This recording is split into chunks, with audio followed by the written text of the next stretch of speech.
Dana? And meanwhile, the Democrat Party in disarray with no sign of a true leader who can steer the party back to the White House. There's a new piece in Axios reading this. This leaves Bernie Sanders as the most powerful kingmaker for 28, given his network and sustained popularity advantage, AOC. Rich Zeoli hosts the Rich Zeoli podcast. Jimmy Failla hosts Fox Across America. And you know who's gotten the message? Kamala Harris, because here's what she did in talking about Joe Biden in Nashville on Friday. Oh, Mark, don't make me do that. I was watching NPR. It was doing did anybody watch a whole thing on FDR? And of course, the role of his wife, Eleanor Roosevelt. And, you know, he did some good things. Give me more time to really think about this. I credit, you know, Kennedy, of course, in terms of what he laid the groundwork for. Of course, Barack Obama. And what he did with the Affordable Care Act, among many things. So the question was, who are the great presidents on the Democratic side? And she couldn't even come up with her former boss. Yeah, she doesn't want to talk about her former boss because she's running for president in 2028, and her policy positions literally out of the DSA playbook. She has plagiarized the Democratic Socialists of America, and she was the mainstream Democrat choice in 2024.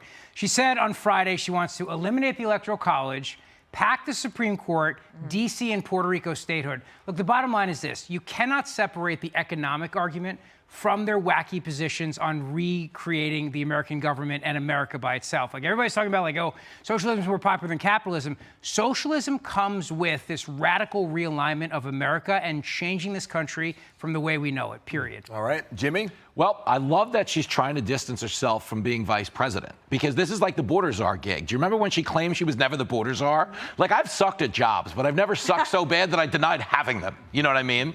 But she's doing what they're doing, as Rich said, and what's so, disingenuous about it is abolishing the Electoral College wouldn't have helped her anyway. She got blown out. She lost everything across the board. So you can see how transactional she is. And that's what this is in this moment. But they did just buy an $8 million Malibu mansion, which ain't all bad. And apparently they're excited to move in. Doug's already measuring the nannies. Thank you. Hey, all right. Okay. Thank you, capitalism. There you go. I saved you there, I think.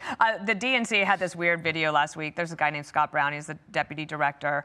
It got a lot of attention, and there's a reason why. He had his pet in the video. Watch. There have been a lot of different headlines about the organization, and it's been extremely tough to see your place of employment, the place that you work your off for, end up in the headlines with a lot of bad press. The story that isn't being told in the headlines is that the people that I work with at the DNC are incredible. They're some of the most talented, hard-working people that I've ever worked with. Rich, they wonder why they have a problem with men. Well, you don't think that relates to people? The Bond villain, Dr. Evil look? Yeah. No, Sure. I'm hip, I'm with it. They are broke. That's the reality. The DNC is broke. And a big article today, front page of the Wall Street Journal, the Democrat National Committee cannot raise money. All the money's going to the DSA. All the money's going to individual candidates. The party is bringing in for their big bash Maryland State Senator Angela also Brooks. Who is that? I've never heard of that. They can't get a headliner. They can't get A-listers. And the chairman's on his way out. You're watching and witnessing in real time the implosion of the DNC and the full-on takeover of the DSA. All the Bonneville and cat videos in the world cannot save these people. Apparently, the director went out and they said, you need to be more natural in your social video. Yeah. That's the choice. Bring your cat. I don't know. If it were a dog, would it be different? Yes. One thing would be different. The dog would look like he wanted to be there. Like, the cat won't even look at the camera. Like, the cat's ashamed of this party right now. It's like, maybe put me up for adoption. You'll raise some money from some single chicks. I don't know. They have no angles. And it is. The DSA is cannibalizing the party. Do you think the Republicans can counter the DSA messaging? Well, yeah, by using anything other than a cat in the video, yeah, absolutely. But also what the Republican committee doing right now is actually raising money, something the Democrat National Committee can't do. And don't forget, Donald Trump is also sitting on a massive war chest of, what I think, $400 million. So where that money goes in the 2028 cycle will be something to see. Well, I say more kibbles and bits, Jimmy. Amen. All right. Going for the pet vote. Okay, good with that? Can't stop it. Maybe I could try a gerbil or a hamster. Nice to see you both. Thank you, Jimmy. Thank you, Rich.